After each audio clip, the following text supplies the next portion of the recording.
The first morning it happened, three oranges rolled down the front steps of the house on Alderton Street, and nobody came running after them. The woman who had dropped them did not chase them. She could not. She lowered herself onto the top step with her right hand gripping the wooden railing and her left arm folded in her lap like something borrowed from another body, and she watched the oranges go. One stopped in the grass, one stopped against the tire of the car parked at the curb. One made it all the way to the sidewalk and sat there in the gray 6 o'clock light like it had somewhere to be and no one to take it there. Her name was Dorothea May Pruitt. She was 68 years old. She had lived in that house on Alderton Street in Columbus, Ohio for 41 years, and she had watered those begonias on the front porch every morning for 34 of them, and her left hand had never once let go of the watering can before now. She had been a school nurse for 34 years. She had worked in a small room at Lincoln Elementary on the east side of Columbus, a room with a cot and a locked cabinet and a window that looked out over the staff parking lot. The room smelled like rubbing alcohol and peppermint. The peppermint was hers. She kept a bowl of it on her desk and a handful in the pocket of her white coat, and she gave it to every child who came through the door, the ones who cried and the ones who did not. But it was the ones who did not cry that she watched most carefully. The quiet ones. A child who does not cry in a nurse's office is a child carrying something too heavy to put down. She had known that since her third year on the job, and she had never unlearned it. She kept a small notebook with a pale blue cover. In it, she wrote names, not the children who came in with scraped knees or fevers, the ones who sat in the chair across from her desk with their hands in their laps and answered every question in a flat, careful voice, the ones who ate their lunch too fast on the days they had lunch, and who had nothing in their cubbies on the days they did not. She wrote their names down and she checked on them. Not once. As many times as it took. 34 years. $12 an hour for the first 12. 19 for the last 5. She bought sandwiches for children whose names she learned by memorizing which cubby was empty at lunchtime. She did not put in for reimbursement. The school did not have a fund for it, and she did not want one. Because a fund meant paperwork, and paperwork meant the children would find out. And the ones who needed the sandwiches the most were exactly the ones who would stop showing up to get them if they knew they were being given charity. So she moved money from one column in her budget to another until it worked out, and it always worked out, and nobody knew she was doing it. Nobody except a young teacher named Brenda Okafor, who had been at Lincoln for 3 years and had watched Dorothea long enough to understand what the discrepancy in her lunch receipts meant without ever being told. In 34 years, Dorothea had been threatened with termination once. The year was 2003. A new principal named Gerald Holt decided that spending personal funds on school lunches without authorization created a liability issue. He called Dorothea into his office on a Monday morning and told her she needed to stop or he would have to let her go. Dorothea sat across from him and listened to every word. She did not argue. She thanked him for his time and went back to her room and made the call she had been sitting on for 2 days, the call to the parents whose children she had been feeding, the parents who were at the school board office by Thursday afternoon. Gerald Holt did not bring it up again, but Dorothea remembered the feeling of standing outside his office door that Monday morning, knowing she was about to walk in and possibly lose the only job she had ever wanted because of a sandwich. She remembered it the way you remember things that teach you something about who you actually are when the cost gets real. She retired on a Friday in June. The district was supposed to throw her a party. They pulled the budget the week before. Nobody told her until the Thursday. The principal apologized. Dorothea said it was fine and she meant it mostly, and she spent her last afternoon at Lincoln packing 34 years of things into 2 cardboard boxes. A framed certificate, a coffee mug painted for her by a child in 1998, the glaze thick and uneven over the letters of her name. The child having run out of room and squeezed the last 2 letters together. 3 binders of emergency protocols, a spare cardigan from a hook on the wall. The bowl of peppermints empty now, the last handful given out that morning. Brenda Okafor knocked on the door as Dorothea was folding the cardigan into the second box. She came in without waiting for an answer and set a plain white envelope on the desk. She did not explain it. She said, "From all of us," and she went back out into the hallway and did not look back. Dorothea picked up the envelope. She tucked it into her coat pocket without opening it. She finished packing. She carried the boxes to her car one at a time because, Her right shoulder had been bothering her for 2 months, and she had not told anyone. She put them in the trunk. She drove home. She did not open the envelope until she was sitting at the kitchen table in the house on Alderton Street, with the lights still off because she had not thought to turn them on. Inside was $340 in mixed bills and a single piece of paper with 12 words on it, 34 years. We saw you, no signatures. 17 teachers had contributed. Dorothea knew because she could do the math. She sat at that table with the money and the paper in front of her until the kitchen went dark. She did not cry. She put the money and the paper back in the envelope, and the envelope in the drawer where she kept takeout menus and expired coupons and things she was not ready to deal with yet. She went to bed. That was the end of 34 years. In the bedroom under the bed there was a safe. It was old gray metal with a key lock, and it had belonged to her father, who had bought it in 1971 and left it to her when he died, and it had lived under her bed for most of her adult life. There was a key on a ring in her dresser drawer. She had not opened the safe in 4 years. She did not open it that night either. She had 3 daughters, Nadine, Corliss, and Pamela. They all left in their own way, at their own speed, and for their own reasons. Nadine was the oldest. She had left Columbus at 22 for a job in Nashville, and she had not come back except for a cousin's wedding in 2009 and a funeral in 2014. She had an accounting degree and a second husband named Kenneth, who managed a car dealership, and a daughter of her own, now named Ivy, who was 14 years old and had met her grandmother twice in her life. Nadine called every Sunday, 15 minutes, sometimes 20. She asked about the weather. She asked if Dorothea was eating. She said she would try to come soon.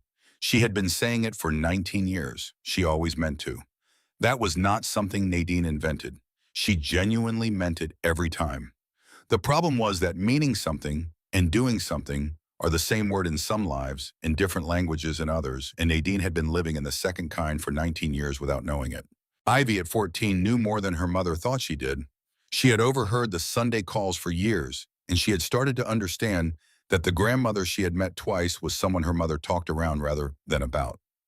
She had not yet decided what to do with that understanding, but she had filed it away. Corliss was the middle one, Papacious. She lived in Atlanta and sold real estate and had been sending Dorothea $200 a month through Zelle for 12 years. She had a business partner named Howard who had a theory about family obligations that he delivered at lunch one afternoon with the confidence of a man who had read it somewhere and never tested it. Money was the cleanest form of love because it did not require the other person to be available.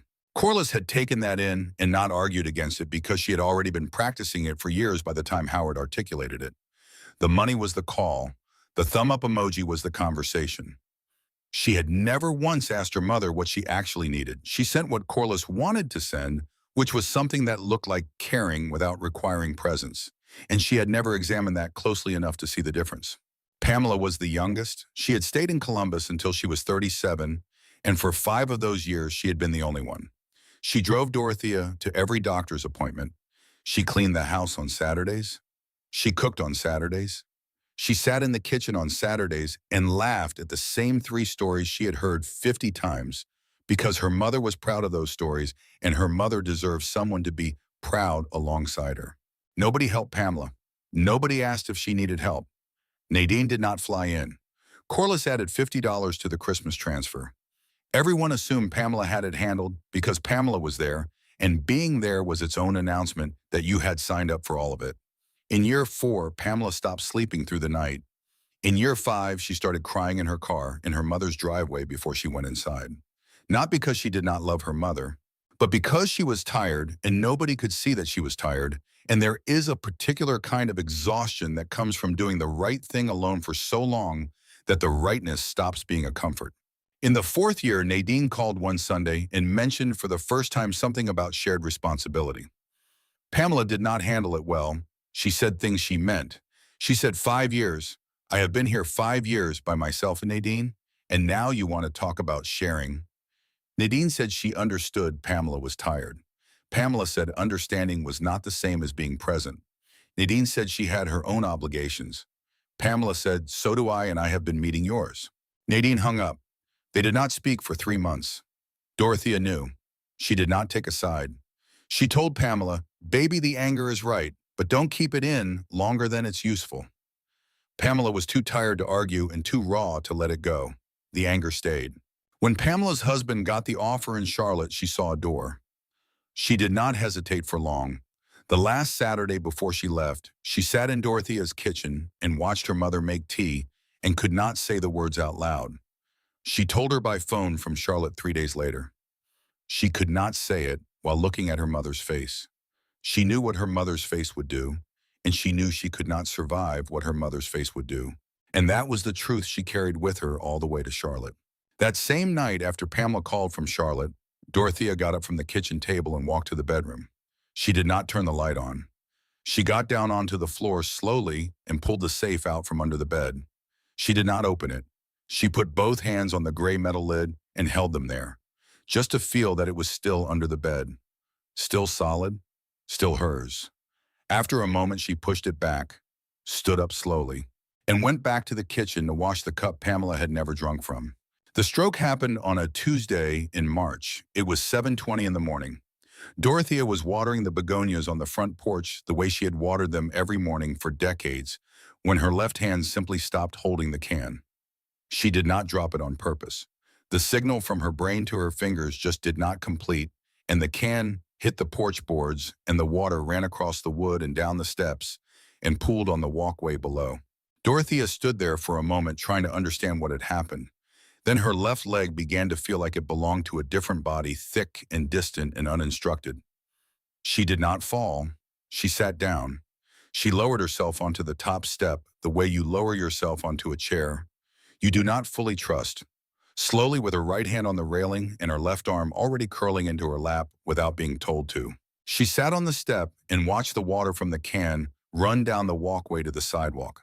From across the street, a woman named Vera, who had lived in the small yellow house directly opposite Dorothea's for 19 years, and had waved at her every morning without ever once knocking on her door, came out to pick up her newspaper. She saw Dorothea sitting on the steps at 7:20 with the watering can on his side and her left arm in her lap, and the expression on her face of a person trying to solve a problem that should not exist. Vera stood on her own porch for 12 seconds. She counted the seconds later when she told the story, and she was ashamed of the 12 seconds every time. Then she walked across the street and called 911 from the bottom of Dorothea's steps. The hospital kept her 4 days. The diagnosis was a minor ischemic stroke, mild left-sided hemiparesis. They told her she would need assistance with daily living for at least 6 months, possibly longer, possibly permanently. They told her she could not drive for now. They told her she needed to think about who could come stay with her.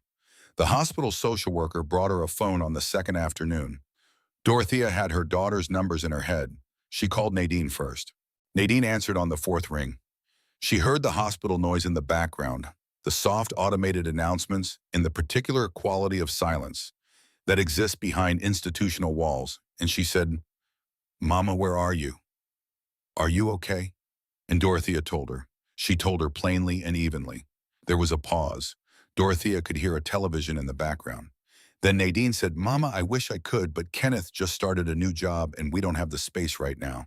Maybe in a few months, once things settle, I promise I'm going to look at it." The pause before the answer had been about 3 seconds. The answer itself sounded like something Nadine had been turning over in her head for a long time, like she had been preparing for this call for years. And when it finally came, all she had to do was say what she had already written. What Dorothea did not know, what she would never know, was that Nadine had opened a travel website on her phone in the 40 minutes before she called Dorothea back after the first missed call. She had found a flight. She had almost booked it. Then Kenneth had walked into the room and she had put the phone face down on the counter, and she had told herself she would look at it again tomorrow, and she had not looked at it again. Dorothea said, "Okay, baby," and called Corliss. Corliss picked up on the second ring and said, "Mama, hi, can it be quick? I'm at a closing." Dorothea said it would be quick, she told her. Corliss's voice changed, but only the way a voice changes when someone knows the correct shape of concern to put on. She said, "Oh my God, Mama. Okay, listen, I can increase the monthly to 300, and I'll look into home care agencies this afternoon. There are good ones. We'll find someone." She did not say she would come. She said she would find someone the way you say you'll find a contractor. Dorothea said, "Thank you, Corliss." Her voice had no warmth in it and no coldness either. It was flat the way a voice goes when it has spent all its energy on being something else for too long. She called Pamela last. Pamela was the one she had thought longest about calling. The phone rang once, twice, 5 times. Dorothea almost put it down. Then Pamela picked up and said, "Mama." Dorothea told her. The silence that followed was long. Long enough that Dorothea checked the screen to make sure the call had not dropped. She could hear Pamela breathing. Slow, careful breathing, the kind a person does when they are trying not to make a sound. The silence lasted 20 seconds. It felt longer. Then Pamela said, "I just can't do this right now." She did not say Charlotte. She did not say her husband or her job or her own exhaustion or the 5 years she had already given and the price she had paid for them. She said 5 words and stopped. What Dorothea did not know was that Pamela was sitting in a parking garage in Columbus, Ohio. She had driven 8 hours from Charlotte when she heard from a cousin that Dorothea had been taken to the hospital. She had stood outside the entrance to the building for 20 minutes with her hand on the door, and she had not been able to make herself go in.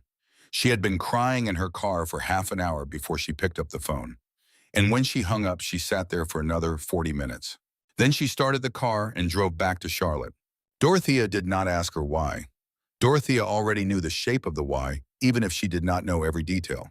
She had known it for 5 years. She said, "All right." The line went quiet. Then it clicked. Dorothea lowered the phone to her lap. A young nurse came in to check her vitals, maybe 26 years old, with the practiced gentleness of someone who had been working in difficult rooms long enough to know when to slow down. She looked at Dorothea and at the phone face down on the blanket, and she asked, well, the way you ask someone who has just been told something hard, "Is there anyone else you want to call, Miss Pruitt?" Dorothea looked up at her. "No, thank you." That was everyone. The nurse stayed in the room a moment longer than she needed to. Then she wrote something on her clipboard and left. Dorothea did not move. She looked at the window. The window faced the parking lot. There was nothing in the parking lot worth looking at. She looked at it anyway. By Friday, she was home. The house on Alderton Street had not changed. Nobody had moved anything. The watering can was still on its side on the porch dry now, tipped where she had left it. Vera had picked up the mail and stacked it on the kitchen counter and left a glass pan of food in the refrigerator with a sticky note that read, "Heat at 350 for 30 minutes. You don't have to write back." Dorothea stood in the kitchen and looked at the pan for a while. Then she sat down and tried to open the bottle of medication the hospital had sent her home with. The cap was childproof. She needed 2 hands. She tried to brace it against the table and turn with her right hand. The cap slipped. She tried again. It took her 3 minutes to open one pill bottle. That was the new clock. That was the new measurement of everything. The walk from the bedroom to the kitchen took 4 minutes now. Pouring water with one hand was a project. Buttoning a shirt was a project. Putting on socks was sometimes a project she abandoned. She wore the same slip-on house shoes for 6 days running because bending down to deal with footwear was a battle she could not afford to lose first thing in the morning. She could not drive. She could not carry 2 bags. She could not climb the 3 steps to her own front door without holding the railing with the hand that worked. She began ordering taxis. $12 to the grocery store, $12 back, $24 a trip. Corliss's $300 a month barely covered the groceries and the rides to reach them. It was a Thursday morning when the second bag slipped. She had come home from the grocery store with 2 bags and managed the first up the steps and through the door. The second bag had a can in it and 3 oranges and a box of crackers and a pack of chicken in plastic. She tried to lift it with her left hand, which could close around the handle, but could not hold pressure, and the bag tipped. It hit the bottom step, and 3 oranges rolled out one after another down the walk and across the sidewalk. Dorothea sat down on the bottom step. She did not call anyone. She had no one to call. She sat with her right hand wrapped around the handle of the first bag, and she watched the oranges roll across the gray morning light of 6:15, and she did not move. From the window of the small greenhouse directly across Alderton Street, a boy named Wesley James Tanner was watching. He was 16 years old. He lived in that house with his mother Celestine, who worked a late shift prepping food and cleaning at a restaurant, and came home every night at 3 in the morning and slept until 10. Wesley had been making his own breakfast since he was 11. His father had left when he was 4. He remembered almost nothing about him, a voice maybe, and a pair of brown work boots by the door. And then the boots were gone, and the voice stopped. He was a C plus B minus student. He did not play sports. He did not have a group. His school counselor would not have been able to pick him out of the yearbook.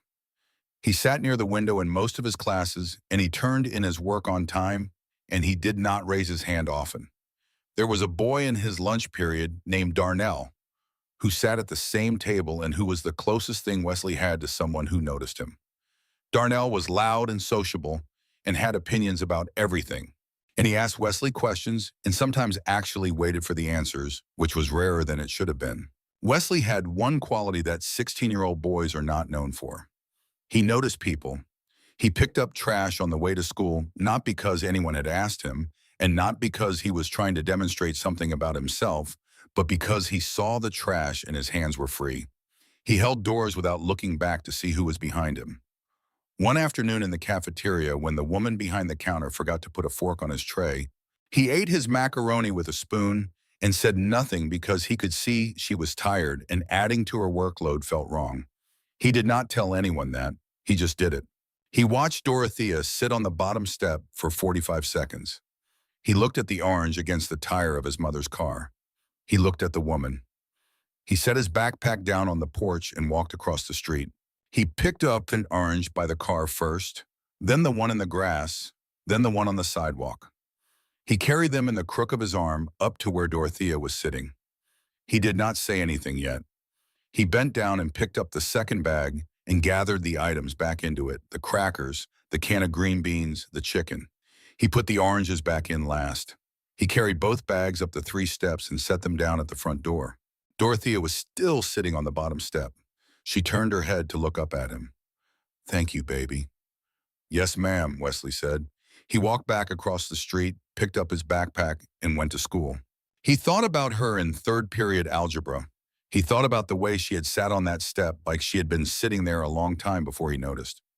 He thought about her left arm, the way it lay in her lap without being asked to.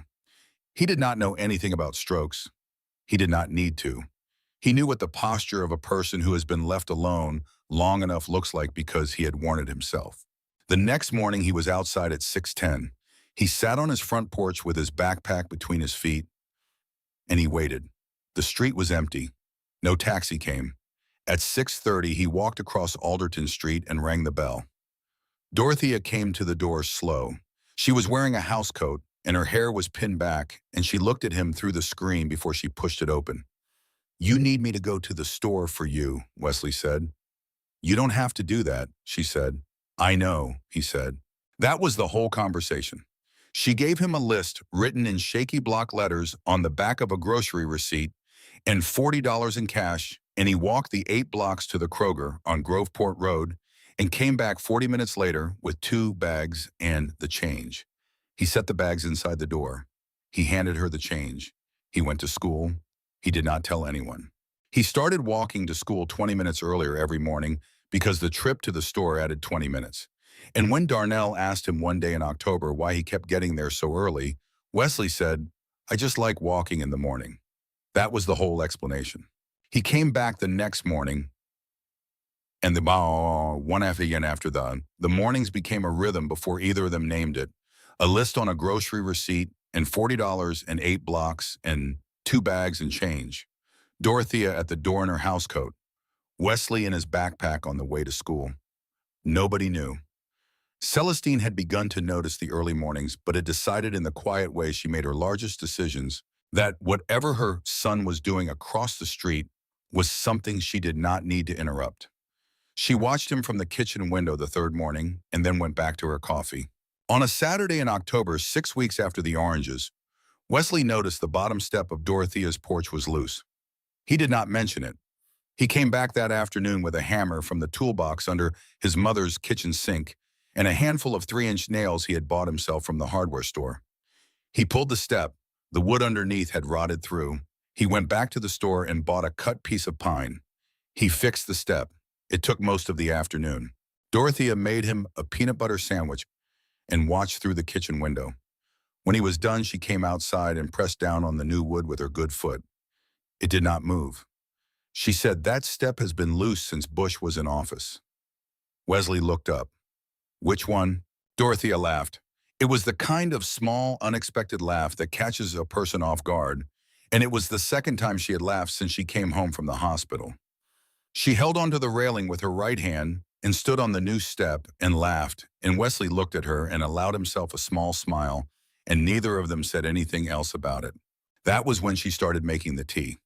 Earl Grey from a tin in the back of the cabinet she had not opened in years. She boiled water on Saturday afternoons around 3 o'clock because that was when Wesley usually came by after his shift bagging groceries at the Kroger, and she would set out 2 cups, and he would knock once and let himself in, and they would sit at the kitchen table. He did not particularly like Earl Grey. He did not say so. He drank it because she made it and because the table was warm and because there was something in that kitchen on Saturday afternoons that felt like something he had not had enough of in his life, which was someone who was glad he had shown up. Dorothea reached into the pocket of her housecoat one afternoon and set a peppermint candy beside his cup.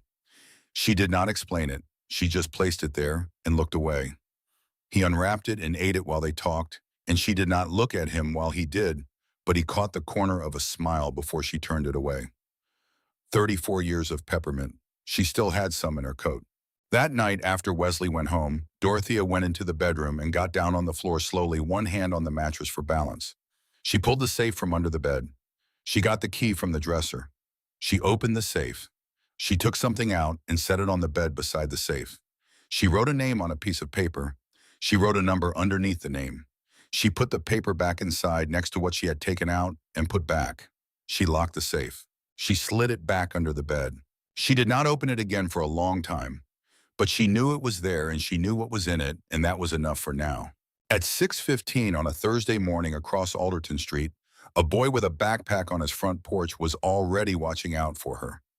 In the pale October light, with the smell of fall coming down off the trees and the first faint warmth beginning in the house on the other side of the road, that was what the world looked like, a light in a window and someone paying attention. That night, Wesley sat at the kitchen table with his algebra homework and looked across the street.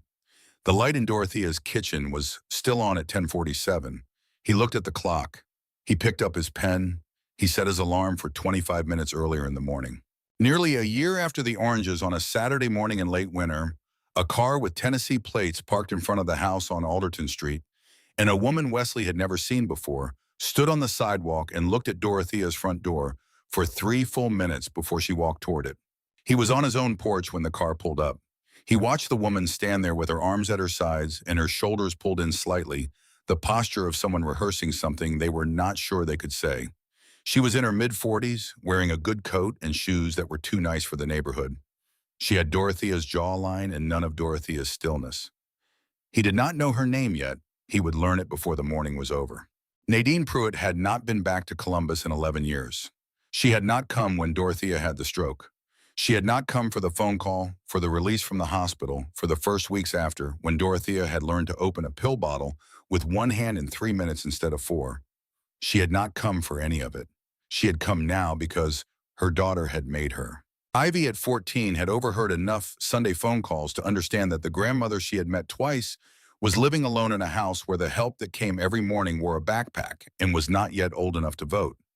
Ivy had not said it gently. She had said, while Nadine was loading the dishwasher on a Tuesday night, "Mom, Grandma is alone. Why haven't we gone?" And Nadine had not had an answer that sounded right out loud. She had booked the drive 2 days later. She stayed 4 days. The first day she tried to take over the kitchen, and Dorothea said nothing but rearranged everything. Nadine moved back to where it had been a quiet, patient correction that was more effective than any argument. The second day, Nadine opened the hall closet to put away a spare blanket and found the 2 cardboard boxes stacked there, the ones from Dorothea's last day at Lincoln Elementary, still unpacked nearly a year later. She started to open one. Dorothea said, from the kitchen without turning around, "Leave those where they are." Nadine left them. The second afternoon at 2:55, there was one knock at the front door, and it opened from the outside without a ring. Nadine came out of the back hallway to find a teenage boy she had never seen standing in her mother's kitchen, setting 2 grocery bags on the counter with the ease of someone who had done it 100 times, which he had. He was tall, with a backpack he had not taken off yet, in a quiet that she recognized as intentional rather than shy. He did not seem surprised to see her. He set the bags down, turned, and nodded at her in a way that was perfectly polite and offered nothing extra. "You must be Nadine," he said. She looked at him. "How do you know my name?" "Your mother talks about you," he said. He took off his backpack and set it by the door. Dorothea came into the kitchen from the back hallway, moving at her pace now slower than before the stroke, but purposeful, and when she saw Wesley, her face did something it had not done when Nadine arrived. It opened. That was the only word for it. Some tension Nadine had not noticed until that moment went out of her mother's shoulders and the kitchen got 2 degrees warmer. "Baby," Dorothea said. "Miss Dorothea," Wesley said.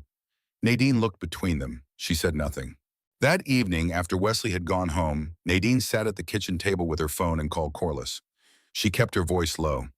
"There's a teenager who comes here every day," she said. "He has a key." Corliss said, "What kind of teenager?" Nadine said, "The kind Mama trusts." Corliss said, "That's not an answer." Nadine said, "He's 16. He lives across the street. He goes to the store for her. He fixed her porch step." A pause. Corliss' mama looked at him like she looks at us. The silence on the other end of the line was long. Corliss said, "I'll call Howard." Nadine didn't ask who Howard was in that context. She already knew that Corliss calling Howard meant Corliss had decided to outsource her concern. The third morning, Nadine found Wesley on the porch replacing the bulb in the porch light fixture which had been out since winter.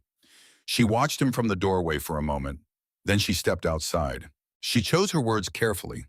She said she appreciated everything he had done, that it was clear he cared about Mrs. Pruitt, but that Dorothea was an older woman living alone, and there were certain concerns about safety and appropriate boundaries. She said she thought it would be best if he visited only when family was present. Wesley came down from the step stool and set it against the porch railing. He looked at her in a way that was not rude and not soft either. Just direct the way a person looks at you when they are deciding whether you deserve the honest answer or the polite one. He said, "In the last year, how many times has she fallen when no one went home?" Nadine said, "I don't know." He said, "Once that I know of, she was on the floor for 40 minutes. He picked up the step stool. "I'm glad you're here. She should see you more." He went inside. Nadine stood on the porch for a long moment after the screen door closed behind him. Vera from across the street had heard most of it through her open window. She told Dorothea that afternoon. Dorothea nodded slowly. She did not seem surprised. She waited until Wesley came for Saturday tea to say anything, and what she said was not about Nadine. She said, "You were kind to her." Wesley said, "I meant it." "I know you did," she said. "That's why it was kind." Nadine left on the fourth morning before Wesley arrived. She left a card on the kitchen table that said she would come back in the spring, and this time she would bring Ivy. Dorothea read it and put it in the drawer with the takeout menus and the envelope from the teachers. That night, Dorothea went into the bedroom. She pulled the safe from under the bed. She took out the piece of paper with the name and number on it and looked at it for a while. Then she put it back, added something else, locked the safe, and slid it back under the bed. The second year arrived without announcement. The mornings continued the grocery runs, the tea the Saturdays. Dorothea's left hand had recovered some function, not full but enough to hold a cup without gripping it. She had started working the small hand exercises the therapist had shown her, squeezing a soft rubber ball while she watched the evening news. And some days were better than others, and she did not complain about the days that were not. One Saturday in February, Wesley arrived at 3 to find the front door unlocked, but Dorothea not in the kitchen. He called her name. No answer. He went down the hall and found her on the floor of the bedroom, on her side facing the wall. She had caught her foot on the edge of the rug and gone down. She was not hurt badly. Nothing broken, no second stroke, just down and unable to get her weight back up without 2 functioning arms to push with. She had been on the floor for 40 minutes. Wesley said nothing. He crossed the room and crouched beside her and helped her sit up, letting her take the weight of the transition herself as much as she could, then up to the edge of the bed. He put a hand on her back until she steadied herself. She was breathing fast, not from injury or from the private shame of having been on the floor that long alone. He walked to the far side of the room and picked up the rug. He rolled it up. He stood it in the corner. Dorothea watched the empty floor where the rug had been. That rug was there 20 years, she said. I know, Wesley said. How do you know? It looks like it. She looked at the corner where the rug now stood. She was quiet for a moment, the stillness of someone who has just understood something they had been circling without landing on. Then she said, it was my mother's. Wesley looked at her. You want me to put it back? She considered it. No. They had tea that afternoon without talking much. Dorothea kept looking at the corner where the rug stood. Wesley drank his Earl Grey and did not say anything about the taste which he still did not prefer. Before he left, he went to the hardware store and bought a box of carpet grip tape, the kind that goes under the edge. He came back and taped down the small mat at the front door and the one in the bathroom and the runner in the hall. He did it quietly while Dorothea watched the evening news. She did not thank him. She nodded once, which was the same thing. In March, Dorothea taught him how to make red beans and rice. She sat at the kitchen table with her right hand around her cup and called out each step while Wesley stood at the stove, the andouille, not the cheap kind, the onion and bell pepper and celery cooked slow until soft, the bay leaves in early and out before you serve. He followed every instruction and used a tablespoon of salt where the recipe called for a teaspoon. The beans came out so salty they both winced. Dorothea laughed from her chest, a real laugh, the kind that had been waiting somewhere in her for a long time, and she said, Baby, you tried to season the whole block.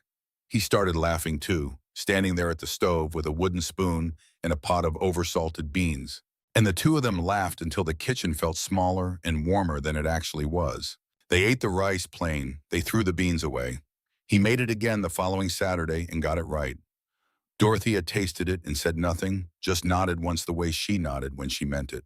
The Saturdays took on a shape. Wesley told her about school, about the algebra teacher who had pronounced his name wrong for an entire semester before a student finally corrected him, and the teacher said that was what he had said all along, about the essay he had written for English class, about a person he admired and had not put her name on because it felt too private for a grade. He did not tell her whose name he had put instead.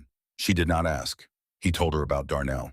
Darnell had been asking questions for months in the way Darnell did everything, not unkindly, but with the persistent curiosity of someone who found other people's mysteries more interesting than their own life.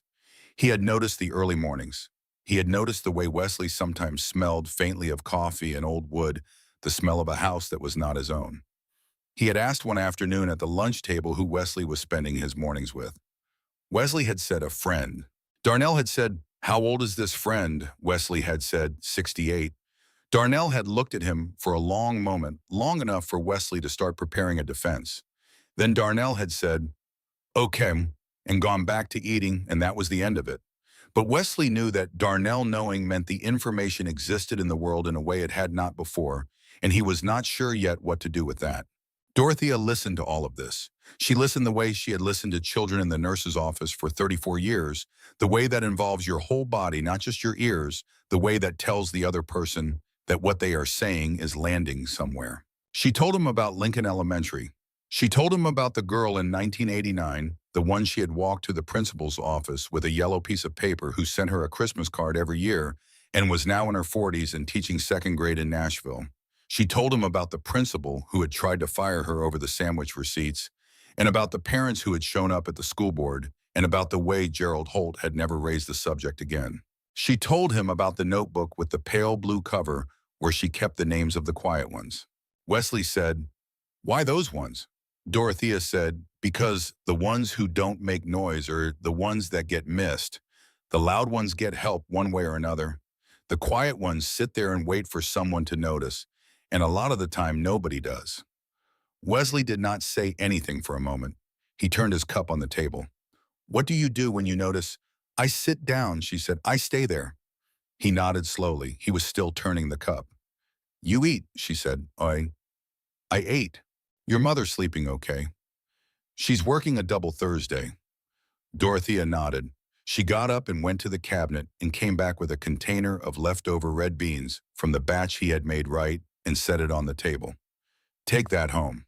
Don't let her come in at 3 in the morning with nothing warm to eat. He took it without arguing. In April, he told her about college. He was a junior. He would graduate the following spring. He said his grades were okay. He said he wanted to go to a 4-year school. He said his mother kept telling him to apply to the good ones, and he kept telling her not to get her hopes up because the financial aid would not cover everything, and the gap would be too large, and community college was cheaper and closer, and he would figure it out from there. He said, "I'll figure it out," and looked at his tea. Dorothea looked at him for a long time, long enough that he looked up to see why she had gone quiet. She said, "I know you will." She said it in a way that was not a reassurance and not a compliment.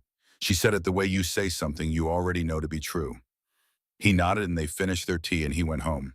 That night, Dorothea went into the bedroom. She did not put on the light.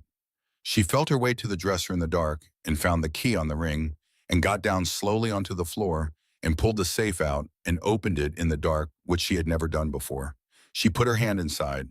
She found the paper with the name and number and held it for a moment. She had written the name 7 months ago. She had not changed it since. She put it back. She locked the safe. She got up off the floor slowly in the dark and went to bed. In November of the second year, Pamela came back. Wesley was in the kitchen making tea when he heard the bell. Dorothea was in the back room and did not get up. He went to the door. The woman standing on the porch was in her early 40s with a coat that had been driven a long way and eyes that showed it. She had Dorothea's mouth and Nadine's posture, the kind that comes from holding yourself up alone for too long. She was carrying a small bag and she looked at Wesley the way people look at something they were not expecting and are not sure how to account for. "I'm Pamela," she said, "Dorothea's daughter." Wesley said, "I know." She said, "How do you know that?" He stepped back and held the door open. She stayed 3 days. The first day was careful, the quietness of people who have too much to say and no agreed upon order for it.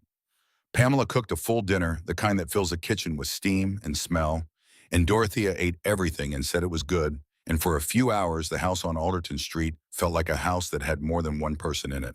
The second afternoon, Wesley came at 3. He knocked once and let himself in the way he always did, and he found Pamela at the kitchen table with both hands wrapped around a cup, and Dorothea in her usual chair across from here. When Dorothea heard the door, her face did the thing it did the opening, the settling. Pamela saw it. Wesley made himself invisible as much as a person can in a small kitchen, putting the groceries away with his back to the table, giving them room. But he heard Pamela say low, "How long has he been doing this?" Dorothea said, "Near 2 years. And you don't pay him?" "No," Tmam. Long pause. "Why not?" Dorothea said, "Because then it would be a mom." That night after Wesley left, Pamela stayed up. Dorothea was in bed. Pamela went through the kitchen and the living room the way a person does when they are looking for something without wanting to admit they are looking. She found the card from Nadine on the counter. She found the envelope from the teachers in the drawer, still closed since she did not know what it contained. She did not find what she was looking for, which was some version of an explanation. She went to the back hallway and pushed open the bedroom door to check on Dorothea, and the room was dark and still. She looked at the floor by the bed. The outline of the safe was just visible in the light from the hall. She knew about the safe. She had grown up in this house. She had known about it since she was 8 years old and her grandfather died, and her mother had gotten down on the floor and pulled it out and shown all 3 of them that this was where the important things lived, the deed to the house, the insurance papers, the documents that mattered. She had not thought about it in 20 years. She stood in the doorway for a long moment. Then she went back to the guest room. The third morning, Pamela was in the kitchen when Wesley arrived. She was making coffee. She had her coat on, which meant she was leaving. He set his backpack down and looked at her, and she looked at him, and there was a long moment of 2 people deciding what they owed each other. She said, "She's lucky you're here." He said, "She doesn't think of it that way." "How does she think of it?" He thought about it. "Like it's just what happens." Pamela poured her coffee. She said, "I'm sorry I'm not the one here." Wesley did not say it was fine because it was not fine, and she knew it was not fine, and saying it was fine would have been an insult to both of them. He said, "She's not going anywhere for a while." Pamela nodded. She picked up her bag. She went to the back room to say goodbye to Dorothea. Wesley heard the murmur of voices too low to make out, and then Pamela's footsteps in the hall. She stopped at the kitchen doorway. She said, "What's your last name?" "Tanner," he said, "Wesley Tanner." She said it back to herself quietly like she was filing it somewhere. Then she walked out. He heard the front door and then the car starting and then the street going quiet again. Dorothea came into the kitchen 10 minutes later. She looked at the empty space where Pamela had stood. "She said goodbye to you," Dorothea asked. "Yes, ma'am." Dorothea nodded. She sat down at the table. She put her right hand flat on the surface. She looked at nothing for a moment. Then she said, "She came all the way from Charlotte the morning of my stroke. She couldn't make herself go inside. She sat in the parking lot and called me from there." Wesley looked at her. "I figured it out about 3 months later," Dorothea said. "The area code on the call was Columbus. She was right outside." She turned her hand over on the table. "She stayed in that parking lot a worky time after she hung up. I imagine she drove home at night." Wesley did not say anything. "She's been trying to tell me she's sorry for 2 years without having to say it," Dorothea said. "Today was the closest she's gotten." She stood up. "Tea?" "Yeah," Wesley said. She put the kettle on. They did not talk about Pamela again that afternoon. 3 weeks later on a Tuesday, Wesley arrived home from school to find a voicemail from Darnell. "Yo, is it true you're getting college money from some lady across the street? Because people are saying things, and I figured I'd just ask you." Wesley stood in his kitchen and listened to it twice. He called Darnell back. He did not confirm or deny anything. He said, "Where did you hear that?" Darnell said someone's older sister had heard it from someone whose cousin worked at the bank. Wesley understood then that information, once it existed, found its own roads. He called it a rumor and ended the call. He walked across the street. Dorothea was in the kitchen. He told her. She listened. She said, "You want to talk about it or you want to wait?" He said, "I want to know if it's true." She said, "Come with me." She led him down the hall to the bedroom, moving at her pace, and he walked slower behind her. She got down by the bed with one hand on the mattress for balance and pulled the safe from underneath. She got the key from the dresser. She put it in the lock. She turned it. She opened the door. She stood up and stepped back. "Go on," she said. Wesley looked at her, then he looked at the safe. He knelt down.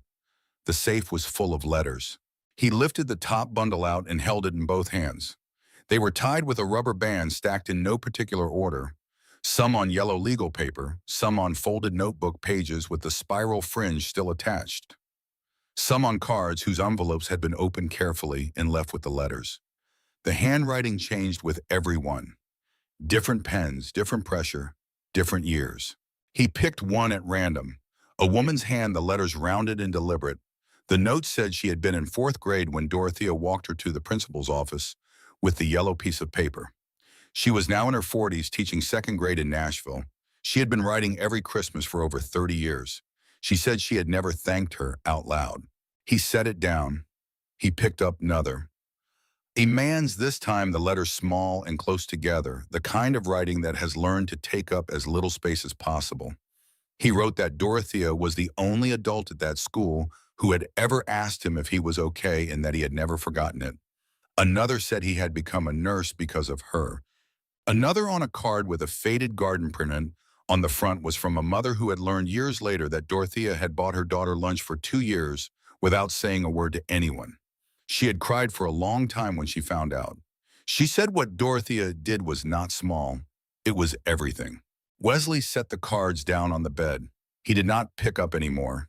He looked up at Dorothea. She was standing by the dresser with her right hand on the edge of it for balance, watching him read. He said, "How many are there?" She said, "I stopped counting after 300. He looked back at the open safe. The letters filled it halfway. Underneath them was a smaller bundle, and underneath that the white bank envelope. He could see his name on it. He had been told it was true, but the letters RR had not been part of what Darnell's source knew about, and they were the thing that was making it difficult to breathe normally. He said, "Miss Dorothea, these are from the children." "They're grown now," she said. "Most of them." "The quiet ones," he said. She did not answer that. She did not need to. He reached back into the safe. In the 4th bundle, between a Christmas card and a folded sheet of yellow notebook paper, he found one that was different. No return address, no postmark. The envelope had been opened but not dated. The handwriting was shaky. The letters formed with the careful effort of someone whose hand does not cooperate the way it used to. He unfolded it. The letter was from a woman who said she did not know if Dorothea remembered her. She was the child from 1989, the one Dorothea had walked to the principal's office with the yellow paper. She had been looking for 30 years. She did not know if Dorothea was still in Columbus or still alive. She said she was all right now. She had a family, 2 children of her own. She had named her daughter after Dorothea. At the bottom, added in a different ink as if written later, was an email address and a note that said she could be reached there if Dorothea wanted to write back. Wesley held the letter for a moment. Then he looked up. Dorothea was still at the dresser. She had been watching him. He could see that she knew which letter he had found. He said, "You have had this 4 years." "Yes." "You haven't written back." "No." "Why not?" She was quiet for a long moment. She looked at the window. "I was afraid," she said, which is not something I have said out loud before. He looked at the email address written at the bottom of the page. "You want to now?" She looked at him. Something in her face that had been held at a distance came a little closer. "Yes," she said. He took out his phone. He typed slowly, reading the address aloud to confirm each letter. She stood by the dresser and told him what to say, and he typed it. She said she had received the letter. She remembered. She had thought about this person many times over the years. She was glad they were well. She said there was no need to thank her. It was what she had needed to do. She signed it with her name. He read it back. She nodded. He sent it. Then he reached back into the safe and lifted out the white bank envelope. His name was on it. Wesley James Tanner. He had known it was coming, and it still took the air out of the room. He opened the envelope. The account statement from the bank was 2 pages. He read the top of the first page. Ohio 529 College Savings Plan. Account holder, Dorothea May Pruitt. Beneficiary, Wesley James Tanner. He looked at the opening date. He looked at Dorothea. The date was the same month he had first walked across the street and picked up the oranges. The balance on the second page was $47,211. He put the paper down on the bed. He did not speak. The room was quiet in the particular way a room gets when something large has happened, and neither person in it is ready to name it yet. The kettle was cold in the kitchen. Neither of them had moved to do anything about it. He said, "Miss Dorothea, I can't take this." She said, "You already did." He said, "When?" She said, "The morning you picked up those oranges." He looked at the statement on the bed. He looked at the bundle of letters. He looked at the pale blue notebook on the nightstand, which he had noticed many times and never touched. He said nothing for a while. Then he said, "I know." He said it the way he had said it the first morning standing at her door when she told him he didn't have to go to the store. The same 2 words, different weight. The weight of 2 years of Saturdays and early mornings and $40 grocery runs in a fixed porch step and a rolled-up rug in the corner of a bedroom and 10,000 small unasked questions with answers given anyway.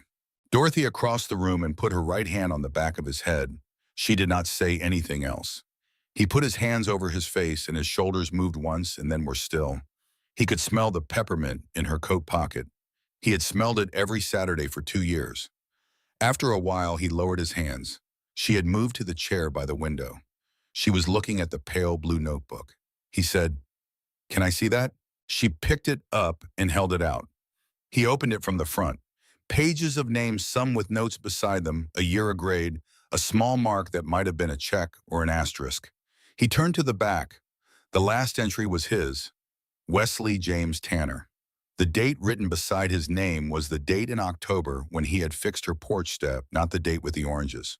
She had not known his name the morning of the oranges. She had not known it until he came back. Beside his name was a small square, and inside the square she had made a mark, the same mark beside a handful of other names in the book. He had seen it on teachers' grade sheets.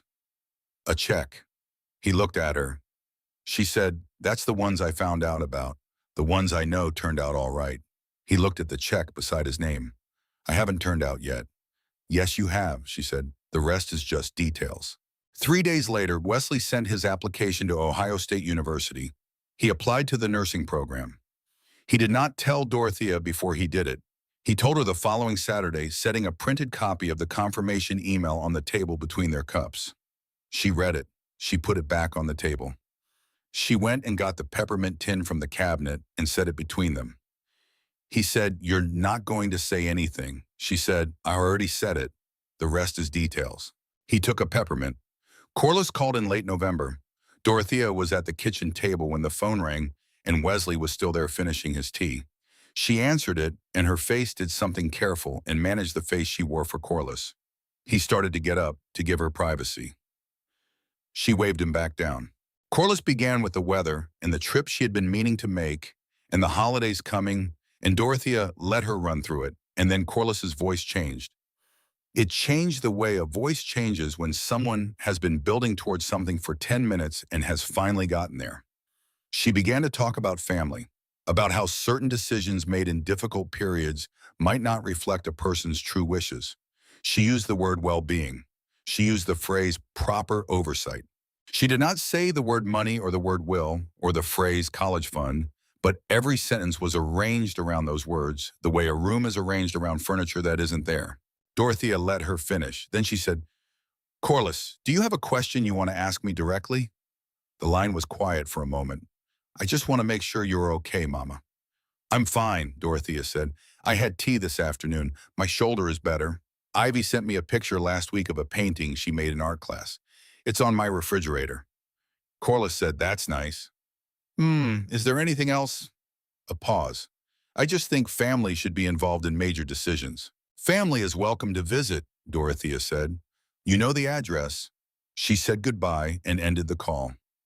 Wesley said nothing. He finished his tea. Dorothea looked at the phone on the table. She said, she'll either come or she won't. Either way, she's my daughter. He said, I know. She looked at him. You say that a lot. It's usually true. She almost smiled. In March, 3 days after Wesley had sent the email to the woman from the 1989 letter, a reply arrived. He was not there when it came. Dorothea read it alone at the kitchen table in the afternoon, with the window light coming across the wood in the way it did in March, when the sun was still at a winter angle. The reply was longer than the original letter. The woman's name was Rosalind. She was 53 years old. She lived in Indianapolis with her husband and 3 children. Her daughter, the one she had named after Dorothea, was 22 and finishing college. She had been looking for Miss Pruitt for 15 years off and on, whenever she felt like she had the courage for it, and then not. She had finally written the letter and put it in the mail on a Tuesday in January, and then spent 2 weeks trying not to think about whether it had arrived. Rosalind wrote that she had told her children about Dorothea, not everything because some things were not hers to tell them yet, but she had told them that a woman named Miss Dorothea was the reason she was safe. She had told them that she sat with her when she needed someone to sit with her. She had told them she walked into a room full of adults and said what needed to be said and did not look back. She had told her daughter to be that person for someone. She believed she was trying. Dorothea read the letter 3 times. When Wesley came on Saturday, she was at the table and the letter was face down beside her cup. He said she wrote back. Yes, Dorothea said. Good news. Yes. She turned the letter over and slid it across the table. He read it. He read it twice. He set it down. He looked at her. She said 35 years. He said, now you know. Now I know. She reached across and took the letter back and folded it. She stood up slowly and went to the bedroom, and he heard the floor shift and settle, and then the safe open and close. She came back and sat down and wrapped her right hand around her cup. He said, I want to ask you something. All right. The notebook, the quiet ones. How did you know to watch for them? She was quiet for a moment. I was one, she said, in 4th grade. I sat in the chair in my school's nurse's office and I did not cry, and the nurse gave me a peppermint and went back to her paperwork. She looked at her cup. That's the whole story. I just decided I would be different. He let that sit. She said, your turn. My turn what? Tell me something true. He looked at his cup. He thought for a moment. When I walked across the street that first morning, I didn't think about it. I just went. I don't usually just go places. She nodded. I know. How?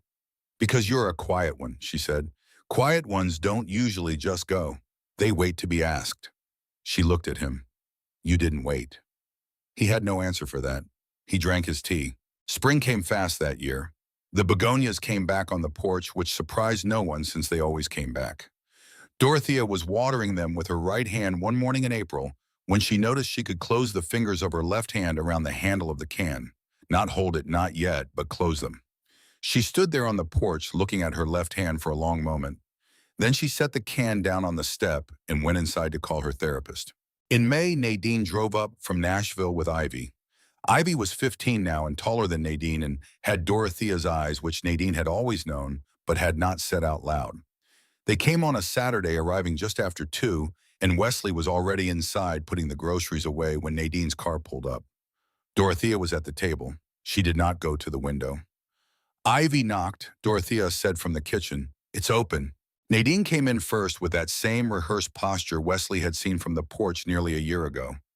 Ivy came in behind her and stopped in the kitchen doorway and looked at Dorothea with the open, undefended curiosity of someone who has been thinking about this moment for a long time and now that it is here has no performance prepared.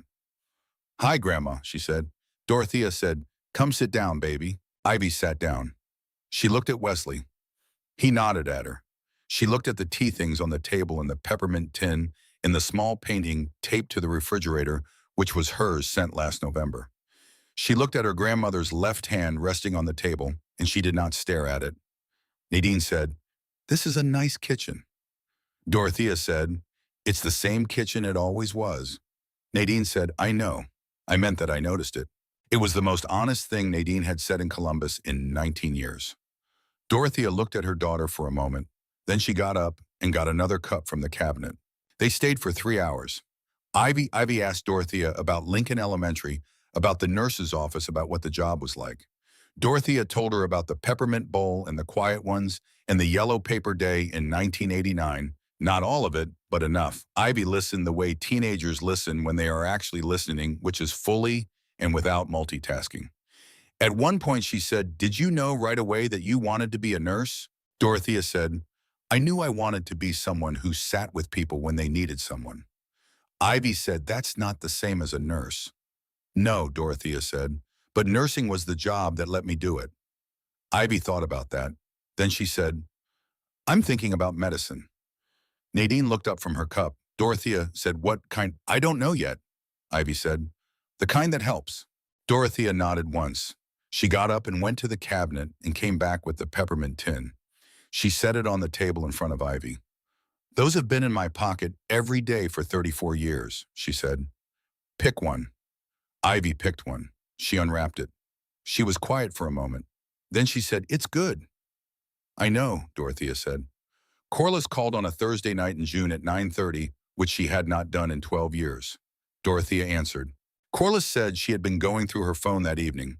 She had been looking at all her texts going all the way back. She said it was all thumbs-up emojis and payment confirmations. Dorothea waited. Corliss said she did not have a single question in there. 12 years of texts, and she had never once asked her mother anything. Dorothea said no. "I want to ask you something now." "All right." Corliss said, "Are you okay?" "Not the weather, not if you're eating. Are you okay?" Dorothea was quiet for a moment.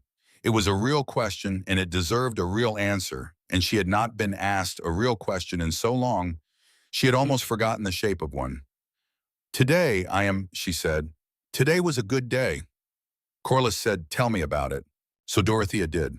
She told her about Ivy and the peppermint. She told her about the begonias coming back and the left hand closing around the can handle in April. She told her about the red beans recipe Wesley had finally gotten right and the container she had sent home with Celestine. Corliss listened. She did not interrupt. At the end she said, "He sounds like a good person." Dorothea said, "He is." Corliss said, "I'm going to come in July." Dorothea said, "I'll put the tea on." Corliss did come in July. She came alone without Howard's theories about obligation. She stayed 2 days, and she cooked both mornings, and she did not try to move anything or fix anything or restructure anything. On the second morning, she sat across from Dorothea at the kitchen table before Wesley arrived, and she put both her hands flat on the table and she said, "I have been sending you money for 12 years because it was easier than being here. I knew that the whole time, and I did it anyway." Dorothea looked at her hands on the table. "I know," she said. "I'm sorry, Mama." "I know that too." Corliss said, "Is there anything you actually need that money can't buy?" Dorothea thought. She said, "You could call on a Thursday sometimes." Corliss said, "I'll call on Thursdays." She has. 3 months after Pamela's visit in November of the second year, A letter arrived at the house on Alderton Street in a handwritten envelope with a Charlotte return address. Dorothea read it at the kitchen table. Pamela wrote that she had come to the hospital. She had gotten as far as the parking lot. She had sat there for 40 minutes and could not go in. She had driven home at night. She said she had been trying to find the words for 3 months. She said it was the closest she could get to saying she was sorry and that she was still trying to be braver. Dorothea read it once. She went to the bedroom. She opened the safe. She placed Pamela's letter inside on top of the letters from the children, beside the letter from Rosalind, beside the paper with Wesley's name and the number. She locked the safe. She came back to the kitchen and sat down. She thought about the function of a safe, about how her father had bought it to hold the things that mattered, the papers and the proof and the records of a life, about how everything in that safe now was not proof of anything she had owned. It was proof of something she had done, and it was proof of something being done back. She got out a piece of paper and wrote a short note to Pamela. She said she knew. She told her to come when she could. She said she would have tea ready. She signed it with love. She put it in an envelope and addressed it to Charlotte. She mailed it the next morning on her way back from the store. She carried the single grocery bag with her right hand. She did not drop it. Wesley graduated in June. Dorothea sat in the third row in the school gymnasium with Celestine on her left and Nadine and Ivy on her right. Corliss could not come. She had a closing. She sent a card that said she was thinking of him and signed it with her name and no emoji, which was its own kind of progress. Pamela sent flowers. They were already on the kitchen table when Wesley came back to Dorothea's house that afternoon.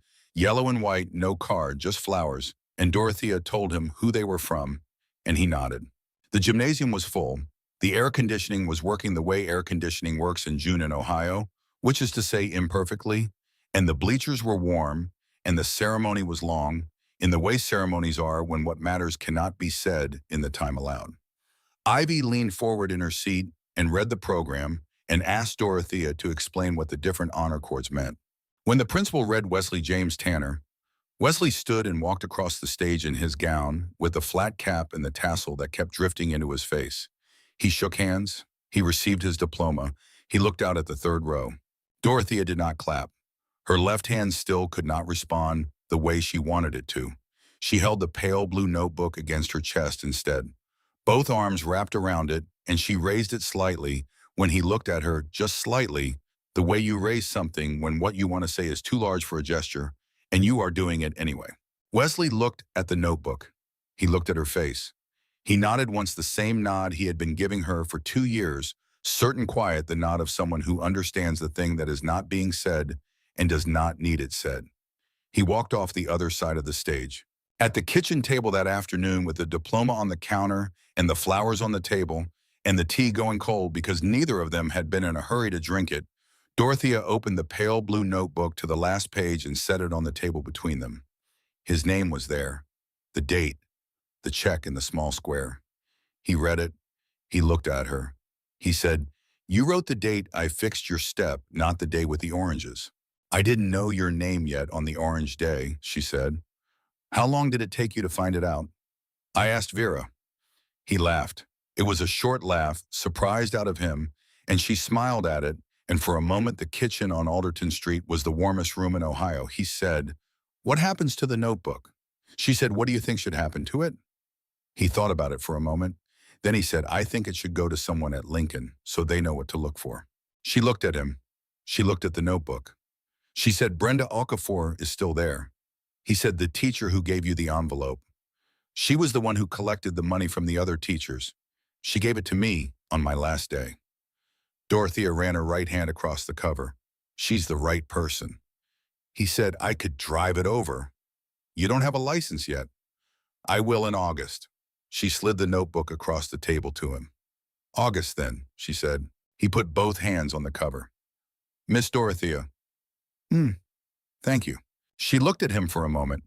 She said what she had said to thousands of children over 34 years in the small room that smelled like rubbing alcohol and peppermint, the room with the cot and the cabinet and the window that faced the parking lot. She said what she had said to the quiet ones, the ones who sat across from her desk with their hands in their laps and answered every question carefully and waited for someone to notice. She said it not as a performance and not as a formula. She said it the way she had always meant it, the way she had always meant everything she did, which was simply and completely and with the full weight of a person who understood that showing up was not nothing. Baby, she said, that's what I'm here for. The tea went cold. Neither of them moved to pour another cup. The afternoon light came through the kitchen window at the angle it always came in June, low and warm, and longer than you expected it to last. Outside on the porch, the begonias were in full color. The bottom step was solid. The porch light worked. In August, Wesley got his license. He drove Dorothea's car for the first time on a Thursday morning to the Kroger on Groveport Road and back. Dorothea sat in the passenger seat with her right hand on the door handle and her left hand in her lap, and she did not say a word about his driving, which was adequate. He parked in the driveway and turned off the engine, and they sat there for a moment. She said, not bad. He said, high praise. She said, don't push it. The following Saturday, he drove her to Lincoln Elementary. The school was quiet in August, the hallways empty and cool, the classrooms dark behind half-open doors.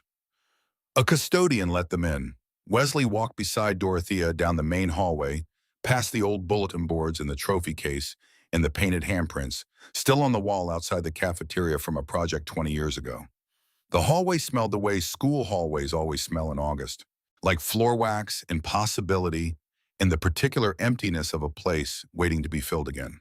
The nurse's room was locked, but Brenda Okafor was in her classroom down the hall, organizing materials for the fall, and she came to the door when Dorothea knocked and stood there for a moment, with her hands still on the doorframe, looking at her former colleague the way people look at someone they thought they might not see again. Dorothea, she said. Brenda, Dorothea said, this is Wesley. Brenda Okafor looked at Wesley. He held out the pale blue notebook. She took it. She looked at the cover for a moment. Then she opened it. She read one page. She looked up.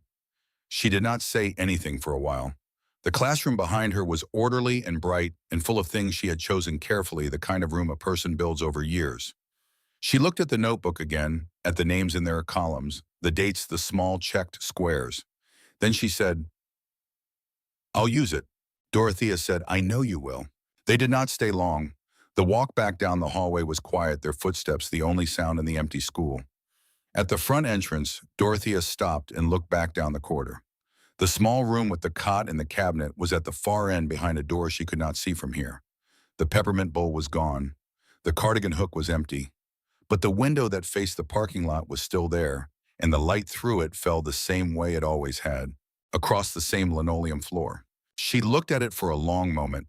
It was the same light that had come through that window on her first day 34 years ago, and on the day of the party that never happened, and on every ordinary Wednesday in between, when a child had come through the door with a scraped knee or a hollow stomach, or a silence that was louder than any cry. The window had faced the parking lot the whole time. It still did. The light did not know the difference between the days that mattered and the days that did not. And that was the thing about light, it came anyway. She turned and went through the front door, and Wesley held it open for her the way he always held doors without looking back to see who was behind him. In September, he started at Ohio State.